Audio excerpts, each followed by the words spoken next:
Greetings and salutations, internet friends, and welcome back to another episode of the First Time Film Club. My name is Emily, your titular first timer. This is Matthew, my husband, Cinema Sherpa, and viewer submitted title, Celluloid Cosmonaut. Appropriate. That one was submitted by Sensei Dave. Thank you so much for that. And of course, the most important person, yeah, those are words. This is Pippin. He's our cat. He loves napping. In fact, he naps up here. He naps on the floor. He naps wherever. So if he disappears, that's what he's doing. For those of you joining us for the first time, hello. What we're doing here is watching our way through a very long list of movies that typically I've never seen, but that Matthew has. Today's movie is one of our Just Some Superfan Patreon picks. Matthew, what is the movie? The movie we're watching today is the 1995 drama Apollo 13. And as per usual, I only give you the year, genre, and title. You go in whatever you already know, then we watch the movie and we review it. So, what do you know about Apollo 13? I know that it's based on a true story of Apollo 13, obviously.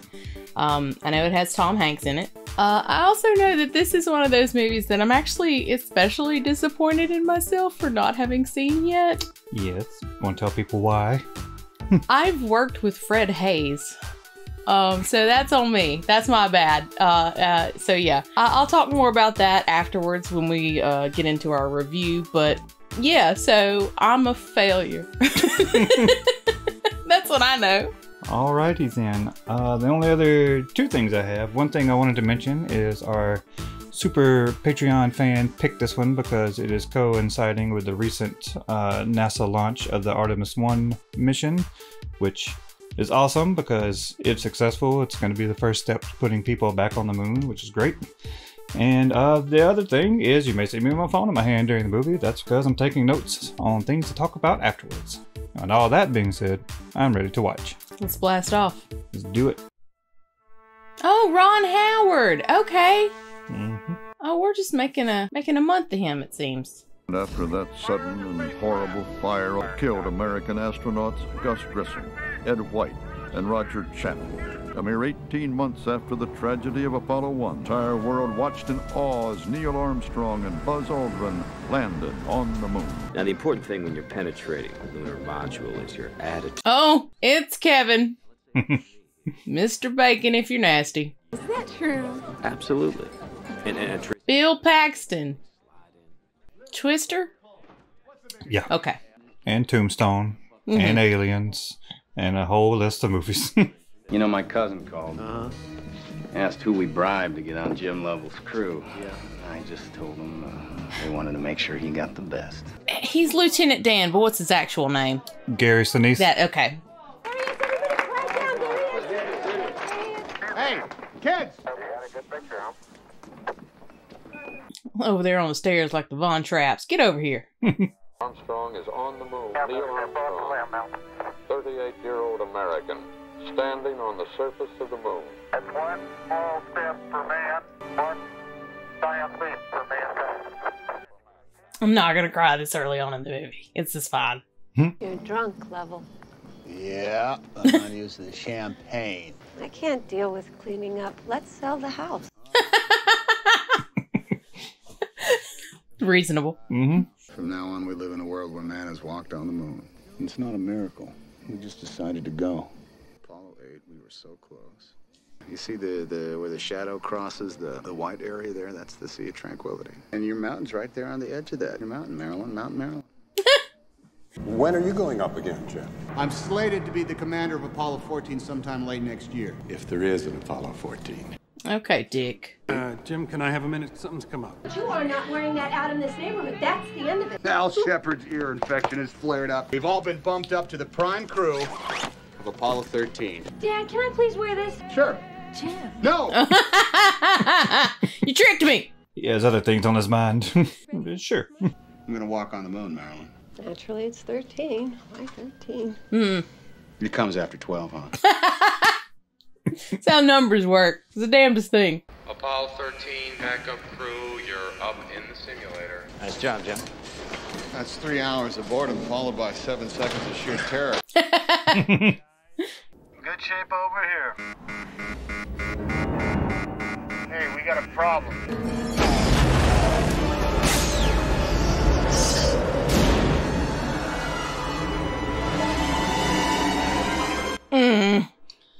Yeah, that is terrifying. Dad, did you know the astronauts on the fire? Yeah, I did. I knew the astronauts in the fire. Did that happen again? The door. They couldn't get it open when they needed to get out. Well, a lot of things went wrong in that fire. Did they fix it? Oh, yes, absolutely. I'm thinking about not going to the launch. What? Honey, it's not like I've never been to a launch before. The other wives have not done 3. I just don't think I can go through all that. Just kick me right in the balls, thanks. I mean, I kind of get it. Like, I do, but also, there's a headspace that you have to be in to do this kind of stuff, and that's gotta be just such a mind fudge, you know? The number 13 doesn't bother you. Apollo 13, lifting off at 1,300 hours and 13 minutes, entering the moon's gravity on April 13th. I had a black cat walk over a broken mirror under the lunar module ladder. It didn't seem to be a problem. We have that scheduled for you at 0900 hours tomorrow. That's not going to work, Walter. Why? Fredo and I are going to be going over the lunar surface experiments tomorrow. That's just so insane to me. Like, y'all, this is real. Sorry. It's amazing what engineering can do. Charlie Duke has the measles. You've all been exposed to it. Well, I've had the measles. Ken Mattingly has it. We can either scrub Mattingly and go with Swigert, or we can bump all 3 of you to a later mission. I understand. Thank you, sir. Not on the backup crew anymore. Nope. That's gotta be heartbreaking. Yeah. I got a corridor light. We're coming in too shallow. I'm going to manual. We're at 8 Gs. 9. We're at 12 Gs. 12 G's, we're running up. If I had $1 for every time they killed me in this thing, I wouldn't have to work for you, D. Hey, boys. Not giving your mom a hard time, are you? No, sir. Princess, you look beautiful. See, you need this. You need this little send-off, I think, is very important. Well, hey, that looks like Marilyn Lovell, but it can't be. She's not coming to the launch. I heard it was going to be a hell of a show. So who told you that? Some guy I know. Some cutie.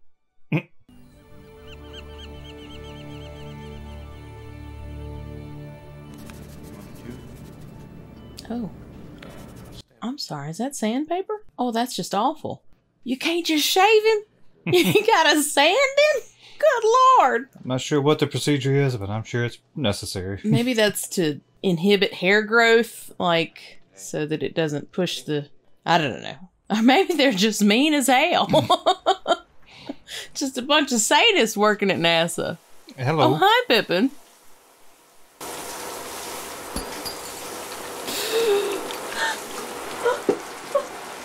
Well, honey, you gotta go get a screwdriver. It's okay. It's okay. What's going on?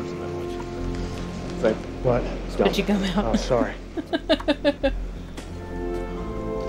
Thanks. Thanks, Mama.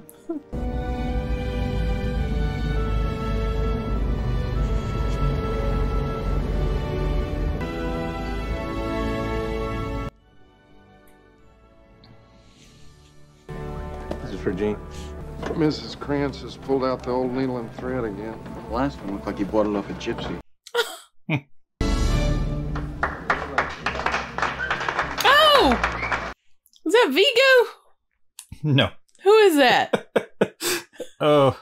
I'm sorry. No, that's Ed. There you go. I'm sorry. They look vaguely similar. Okay. I can see it, but it tickled me. We are go for launch. T-minus 60 seconds and counting. I realized that astronauts had such swanky ass cars. Well, there was a dealership, I believe, in Florida that had like a program for astronauts. Oh, that's that would awesome. give them a choice of cars. That's super cool. I feel like this is a special kind of drama. It's like awe, you know? Like, it's like awe-inspiring, but tense. I'm okay. Thank you for checking.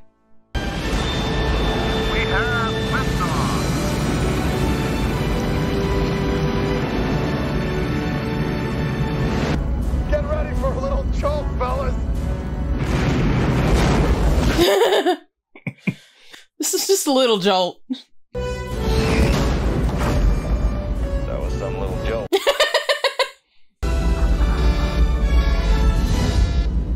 Houston, this is 13. We've got a center engine cut off. Go on the other 4. Looks good. We're still go. We'll be all right as long as we don't lose another. Looks like we just had our glitch for this mission.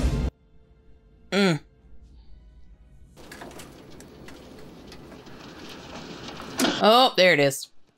At least it happened when you got your helmet off. Like I can't duck this thing. We don't have a mission. Thrusting forward. 10 feet.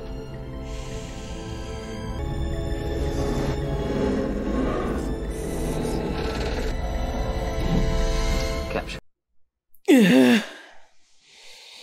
It's so tense. Just so many opportunities for things to go wrong. Uh-huh. What a shame. And there's how you pee in space. There you go. You just gotta hook that hose up to your hose. Here it comes. The constellation Orion. Ew. Hey, Marilyn. Where's their broadcast? All the networks dumped us. One of them said we made going to the moon about as exciting as taking a trip to Pittsburgh. I didn't realize they did that. What? Like, didn't broadcast it.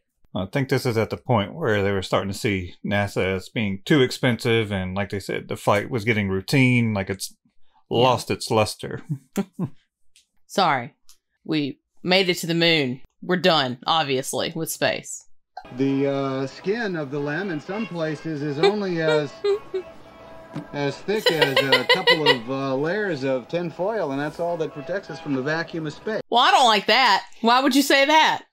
We got a couple of housekeeping procedures for you. If you could give your oxygen tanks a stir. Roger that.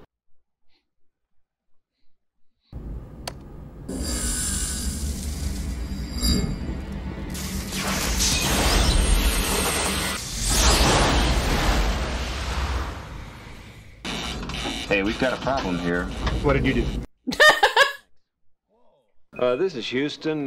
Say again, please. Houston, we have a problem. O2, tank 2, not reading at all. Tank 1 is at 725 psi and falling. Oh boy, what's going on here? Flight, let me get back. Shit. Because that's what you want to hear. AC bus 2, command module computer, and O2 flow high. Houston, we are venting something out into space. It's got to be the oxygen. Quiet down. Let's stay cool, people.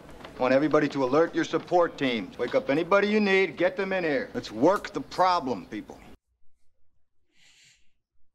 We're not gonna have power much longer. The ship's bleeding to death. Oh, it's a very cool shot. The glasses reflection. Flight, I recommend we shut down the reactant valves of the fuel cells.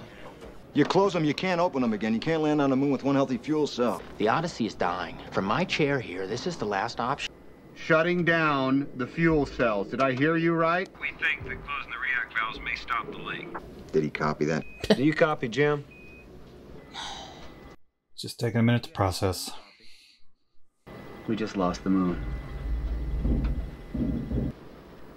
This doesn't work. We're not gonna have enough power left to get home.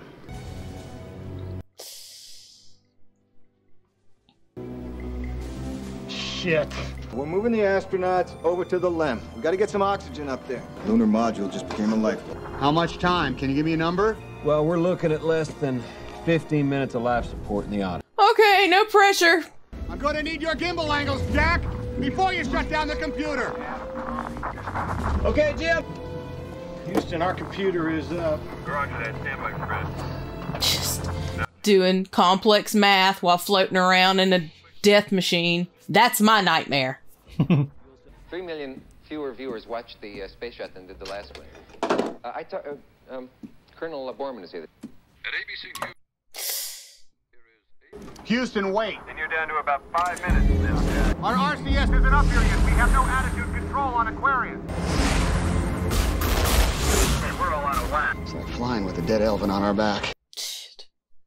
Something broke on your daddy's spaceship. And he's gonna have to turn around before he even gets to the moon. Is it the door? Oh, shit. Well, fortunately, we're not landing on the moon. I don't care what anything was designed to do. I care about what it can do. So let's get to work. Let's lay it out. Jesus. Specifically, I wanted a quote from a flight director. Who wanted a quote? The president. The president? Nixon. He wants ours. Oh, y'all interested now.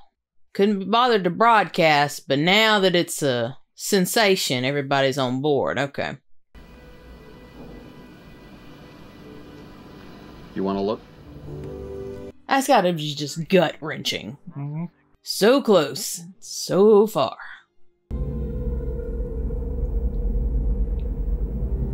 I can see our landing site. It's beautiful.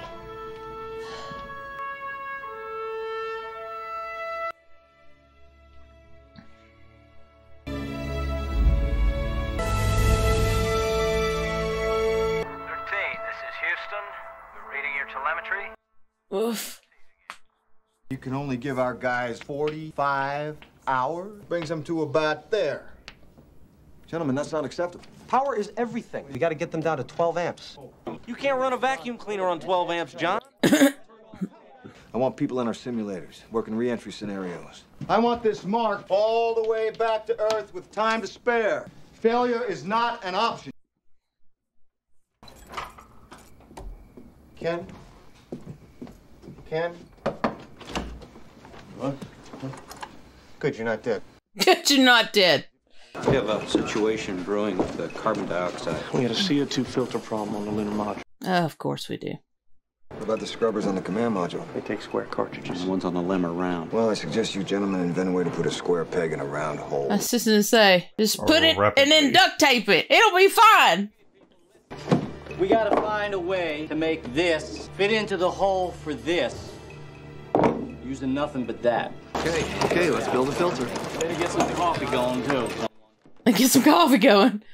I have a request from the news people. I thought they didn't care about this mission. Those people don't put one piece of equipment on my lawn. If they have a problem with that, they can take it up with my husband. He'll be home on Friday. Yep. It hurts when I urinate. I think old Swagger gave me the clap. I've been going over the numbers. Listen, they gave us too much Delta V. They had us burn too long. At this rate, we're going to skip right out of the atmosphere, and we're never going to get back. How'd you figure that? I can add. All I did was stir those tanks. What was that gauge reading before you hit the switch? Asked me to stir the damn tanks, and I stirred the tanks! Dad, you're not gonna do this. We're not gonna go bouncing off the walls. You're wasting oxygen. Yeah, Jim, could you check your CO2 gauge? That's what they gotta make. Did you see what was on the end of that tube? Duct tape.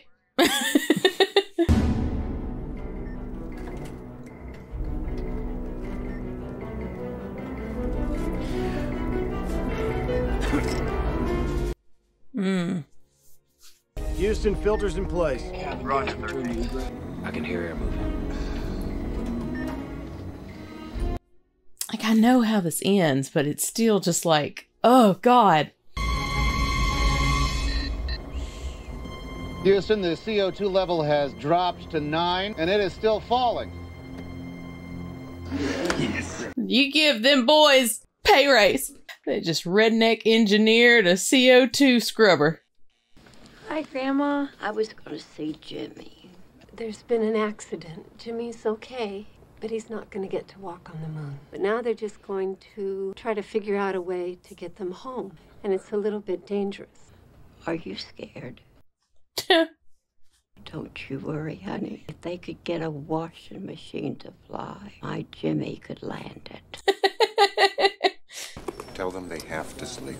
Hayes is running a fever of 104. Flight surgeon. Doesn't like his ratings down here. Let's see how he feels about this. I'm not wearing my biomed sensors, Houston. What are you gonna do? What are you gonna do? Okay. Jim. At this rate, they nick the Earth's atmosphere and bounce off into space. We never get them back. We need another burn to get them back in the corridor. Another burn. Jim, we've got another course correction for you. Without the computer, what do we use for orientation? And all we need to hold attitude is one fixed point in space. Well, Houston, we've got one. 2, 1. Ignition. Easy, drifting. I'm losing attitude. Okay, hold it right there. That's it. Back. No, Fred, I'm back. Shit, I'm losing it. 20 seconds. Bring me. Oh, God. A little more. Come on, that's it. Hold it. Hold it. 5, Damn it. 6, Back, 7, back. That's it. Hold it. 8, Steady, steady. 9. Shut down. Houston, we have shut down. Gentlemen, you've given our guys enough to survive till re-entry. Well done. Now we gotta get them in.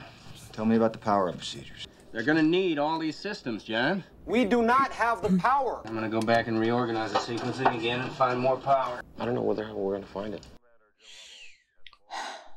I'm in a Banshee at night in combat conditions, so there's no running lights on the carrier. And I'm looking down at a big black ocean. In the darkness, there's this green trail. It was that phosphorescent stuff that gets churned up in the wake of a big ship. It was just leading me home. If my cockpit lights hadn't shorted out, there's no way I'd have ever been able to see that. You never know what events are going to transpire to get you home.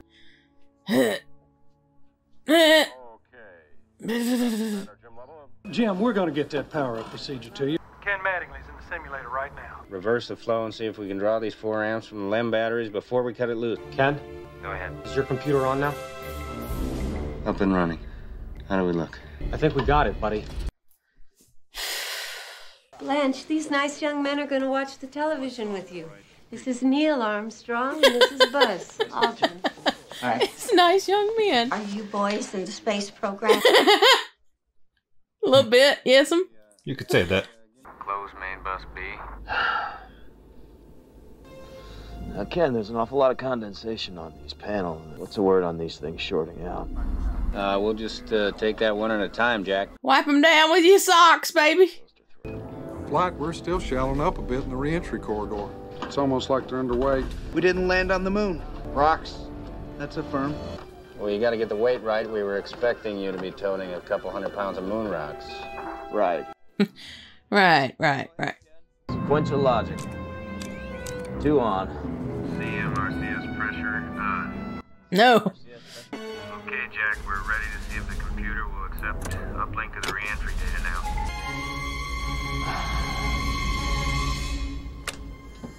Uplink completed. Got her back up, Ken. Boy, I wish you were here to see it. I'll bet you do. If he wasn't down there, though, this wouldn't happen. Flight, this is Retro. Go retro. Flight, we are looking at a typhoon warning. On the edge of the prime recovery zone. Because why the f not? All right, Jack, on 3. 1, 2, upward thrust. We're loose. Okay, Houston, service module is free. There it is. I see it. Houston, we're getting a first look at the service module now. What is that? Oh, I was getting a little punchy and I didn't want to cut the LEM loose with you guys still in it. Thank you. It's good thinking. It's good thinking. Blackout lasts for 3 minutes. If they're not back in 4, we'll know. The parachute situation, the heat shield, the angular trajectory, and the typhoon. There's just so many variables. I'm a little I know at a what the loss. problem Yeah. could be. The worst disaster NASA's ever experienced. With all due respect, sir, I believe this is going to be our finest hour. Gentlemen, it's been a privilege flying with you.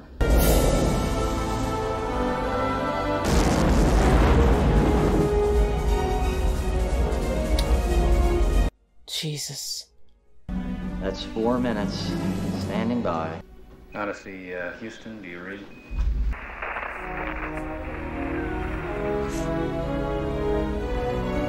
Hello, Houston. This is Odyssey. It's good to see you again. Houston, we're at Stable 1. The ship is secure. This is Apollo 13 signing off. Our mission was called a successful failure, that we returned safely but never made it to the moon. And as for me, the 7 extraordinary days of Apollo 13 were my last in space.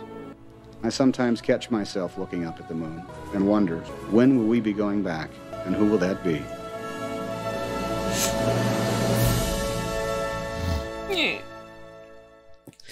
All right. So that was Apollo 13. Overall thoughts? I mean, fantastic. Just amazing movie. Good, great, yes. I'm sorry. It is so wild that, like, especially when, you know, based on true events kind of movies, when you know what the outcome was. Yeah, but it's still... but it's, the journey is still so, and they did such a good job, like, building the suspense. Yes, very gripping. Yeah, but to be fair, you know, the whole Apollo 13 mission was very much stranger than fiction, you know, kind of like, you can't make this shit up. The amount of things that went wrong. Yeah, I believe I said it somewhere at the beginning, there's just so many opportunities for something to go wrong that could just... end in doom, like spell doom. Yeah, I said at one point, you know, if Ken hadn't been down there, if that little, you know, switcheroo hadn't taken place, I mean, I don't know that they would have figured out how to get the amps to where they needed them to. So, I mean... And it's kind of like the story that Jim was telling about whenever he was flying his fighter plane, and how if his lights hadn't shorted out, he would have never seen the green algae that was... You know, you never know what's going to happen that's going to lead you home. Yeah. Okay, so Fred Hayes, how I know him. I used to work for the Mississippi Agriculture and Forestry Museum, and we did a large event with 3 other museums, so 4 total museums in the little Jackson area here. The event was the Mississippi Science Fest. They still have it every year. It is very, very cool. Focuses on STEM, from, you know, elementary up and even to college. It is a really cool event. Google it, mssciencefest.org, I believe it is. But Fred Hayes came and spoke as our keynote speaker on, I believe it was our first year, like our inaugural launch of the event. And it was so cool to meet him in person. And he came and he spoke to pretty much his life story, essentially. And he talked about Apollo 13 mission, as well as his training in the military and everything up until that point, but also I think it was in 73 he was flying a World War II training plane for, I think he was going to some like event, but he wound up having to make an emergency like crash landing, and when he did, it was an older plane and it kind of just turned into a torch. And he wound up with like 2nd and 3rd degree burns over like 50% of his arms and legs. Like, he had pictures to show, like, I mean, it was crazy. The dude is amazing. And if you ever have an opportunity to listen to him speak, I definitely recommend doing so. Yes. And just such a sweetheart, such a sweet, and was so excited to see all the kids getting excited about like STEM and like science and mathematics and that kind of stuff. So, yeah, great guy. And he's had an incredible life. Yeah, and he said in the talk, he did say that the movie held up fairly well. He said the best thing that they did in the movie, which was hard for me to imagine because I hadn't seen the film yet, he said that they did a really good job portraying the teamwork aspect of everything. He said some of the technical things may not have been 100%, but yeah, they took some creative liberties, which I'll get into. I'll get into when we get to notes, but I mean, that's, you know, filmmaking. Yeah. But he said overall, this sort of camaraderie and teamwork and don't give up kind of attitude was very well portrayed. So, but yeah, that's my Fred Hayes story. Nice. Is there anything else you want to talk about in particular about the movie or anything before we go to notes? There's just a lot. I mean, there were some really, really powerful scenes as far as emotion goes, but like just kind of visually intense and very cool. One scene that I did call out, it was when they were in Mission Control. Is that what that's? Yeah. And one of the, you know, people looked down and then they looked back up and the dashboard was like perfectly reflected in their glasses. And I don't know why, but that like caught me and I thought that was so cool. And the re-entry, when you see the water droplets coming off and they, I mean, they're going, that had to feel like tiny bullets being like just spattered on your face. It's just so cool, and I'm very interested to know how they shot some of the like zero-G stuff. Yeah. I'm ready for notes, honestly. I'll go ahead and say you noted it as soon as it came up in the opening credits. Ron Howard film. You've seen a couple of his movies: Willow, Splash, Solo, Star Wars movie, How the Grinch Stole Christmas. I mean, there are plenty more, but those are the ones I know you've seen. And now Apollo 13. Speaking of the re-entry, his daughter, Bryce Dallas Howard, you probably know her from the newest Jurassic World movies, the redhead. Oh, okay. All right. Didn't realize they were related. Neat. Yep, that's his daughter. She's also directed some things. One of the things she has directed was an episode of The Mandalorian. Okay. And maybe you could splice it in here or something. Okay. But there's a scene in The Mandalorian where his ship, the Razor Crest, is having to re-enter a planet's atmosphere, and it's extremely reminiscent of the re-entry sequence in this movie. Like a shot for shot, or like just about like it starts.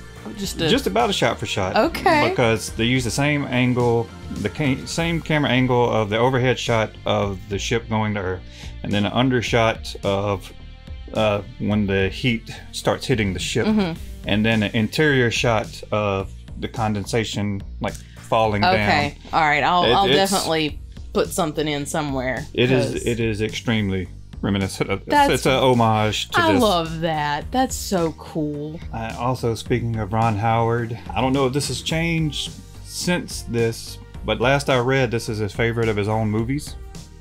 And he said the launch sequence was probably, he's quoted as saying, that's probably the most cinematic thing I've ever done as a filmmaker.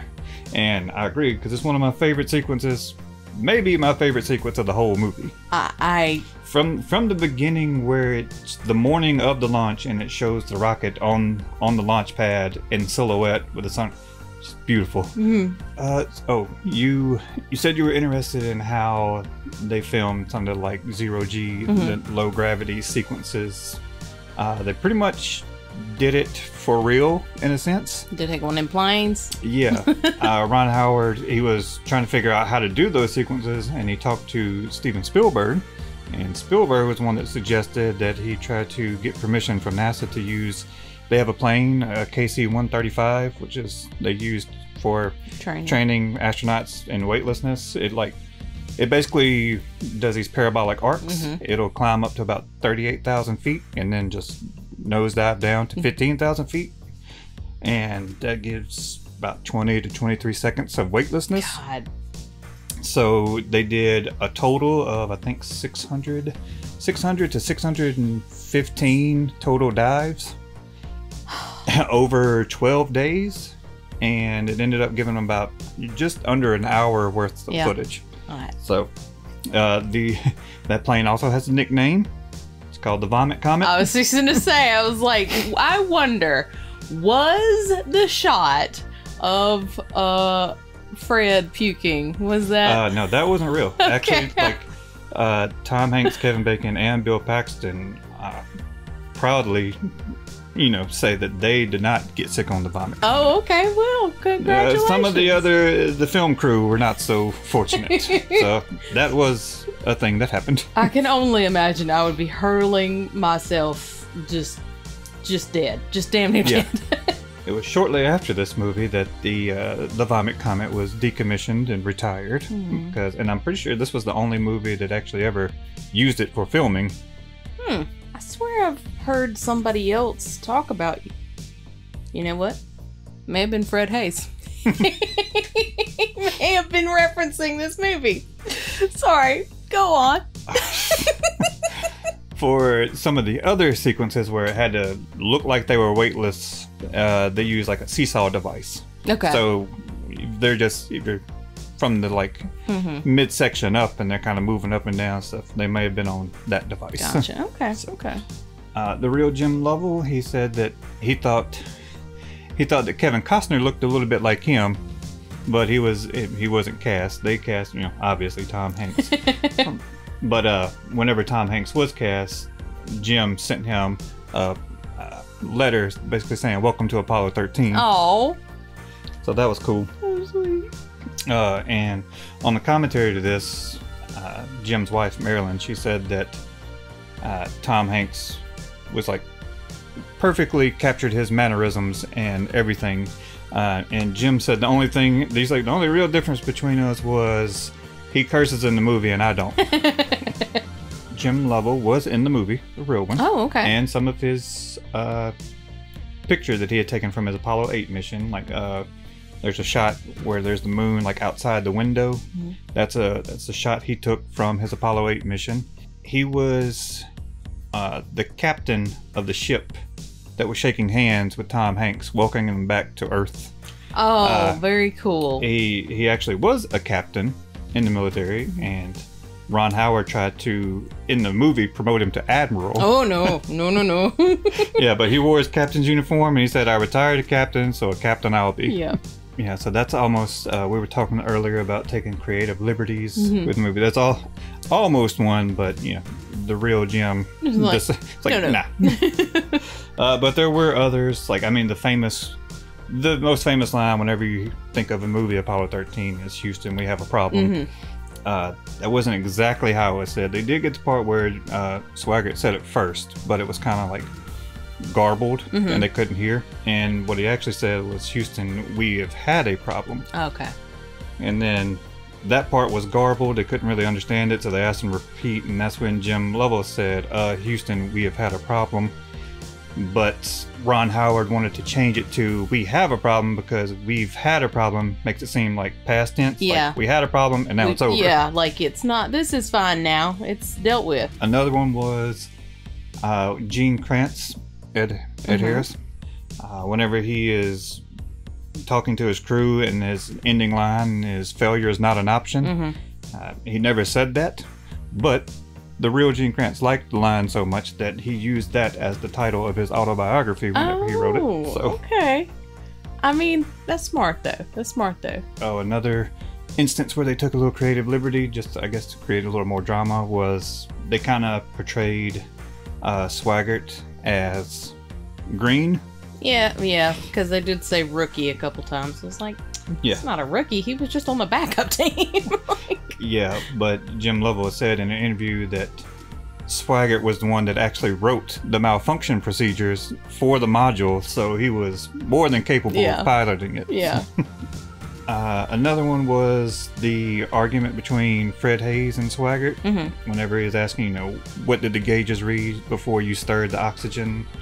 There was another astronaut, I guess working as a consultant on the film, Tom Jones. Basically, he was saying to Ron Howard, he was like, that never happened.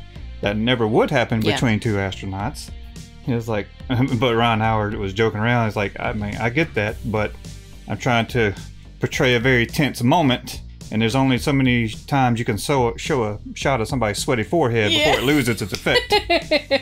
So they just kind of laughed it off, and it's another one of those creative liberties for filmmaking purposes, Exactly. storytelling. Yeah, it doesn't detract from the story, and it doesn't like set a false narrative. I don't think it's just enhancement for storytelling purposes. I get it. Speaking of enhancements for storytelling purposes, some critics, when the movie came out, kind of bashed Ron Howard for the Marilyn losing her wedding ring down the drain as seen as kind of like hokey.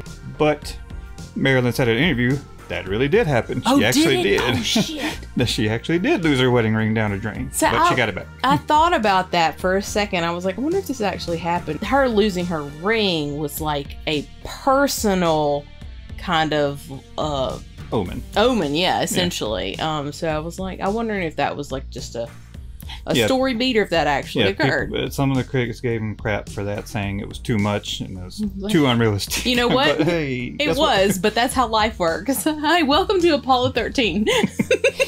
Mission Control, that whole area was pretty much an exact carbon copy of the real Mission Control. They couldn't use the real one because it didn't work for filmmaking, getting the cameras in. So they recreated it to be better used for filmmaking, but it was an exact carbon copy. So much so that one of the original Mission Control people who worked like in the real Mission Control, that was on set as a consultant, when they left, they went looking for an elevator because they thought it was that convincing, because the original Mission Control was on the 3rd floor of NASA's building, but you know, the new one, it was just on one floor. Anyway, thought that was funny. Yeah, that's very cool. I bet as far as the people who like build the sets and everything, they were like, yes. Oh, what'd you think about Ed Harris, Gene Kranz, his vest? I was wondering about that. I assumed that it was like a good luck thing that his wife did. Yeah, the reason I asked is because his vest, Gene Kranz's vest that he wore, is hanging up in the Smithsonian Air and Space Museum. Okay. They do have a little placard on it that says that it's mainly due to the popularity of it from this movie, though. You know what? Whatever gets it in there, that's fine. Did you have any favorite moments, least favorite moments, anything else you wanted to talk about? I don't really know that I could pick favorite moment. And it's your first watch, so I have the advantage of seeing this several times and having favorite parts and favorite lines. Okay, what about you then? Oh, well, first, I've already talked about it, the launch sequence. That entire thing was great. I love the astronauts' portrayal of comedic dismissal of superstition. Oh, yeah. Probably two of my favorite lines is in the beginning, when Tom Hanks is outside with his wife, and they're kind of drunk, and he's looking at the moon, and he looks at her, he's like, and it's not a miracle. We just decided to go. I love that line. And at the end, whenever they're re-entering and they're going over mission control, all the things that could go wrong, and like all the cameras that are watching them, the guy's like, this could be the biggest disaster in that's history. And Gene Kranz turns around and says, as a matter of fact, I think it's going to be our finest hour. Because that just kind of is true to me. Like, it's what you do in the face of adversity, like, really shows your character and like what you're made of. Yeah. I actually have a quick question. We're looking at the cast. It's kind of paused on the end here. And Blanche, that was the mom, Jim's mom. Her name is Jean Spiegel Howard. Is she related to Ron Howard? Alexa, what is Ron Howard's mother's name? Ron Howard's mother is Jean Spiegel Howard. It is. Look at me. You did it. Look at me putting 2 and 2 together. You did. I did. You proud of me, Pippin? I am. Yay! That'll do. You want to give it a rating? Yeah. I've been thinking about it, you know, since the movie finished, and I was thinking that I was going to try and be real critical, but no, this is a 10 for me. Oh. Like, this, it is beautifully done. It tells an inspiring, amazing, and impactful story. And it doesn't stray so far from the true story that it's a disservice to the people who actually were involved. Good job, Ron Howard. Good job, cast. Good job, music. Oh my gosh. The music. Almost forgot. James Horner. James Horner coming in. Don't know how I almost forgot that, but yes, James Horner. Well, amazing. There's a lot. There's a lot going on. Yeah, this is a 10 for me. What about you? 9 for me. Pippin? 10 beans. 10 beans. He just likes to make little biscuits. I just need something to biscuit on. You just need a biscuit board. Okay. Doot, doot. All right. So, yeah. I think that's about it. If you guys have any more behind the scenes information, some fun tidbits, any facts, you know, throw those at us. We're both big fans of NASA and the things that they do. What would you rate it? Are there any other space affiliated movies that you think that I just have to see? Let us know about those in the comments. If you enjoyed the video, please make sure to like the video and please subscribe so you can stay up to date on all of the Summerlin Base shenanigans. I'm good. Are you good? I'm good. Pippin's staring off into space. Okay, there we go. Just hold my hand. You guys take care, and we will see you next time with another First Time. Bye.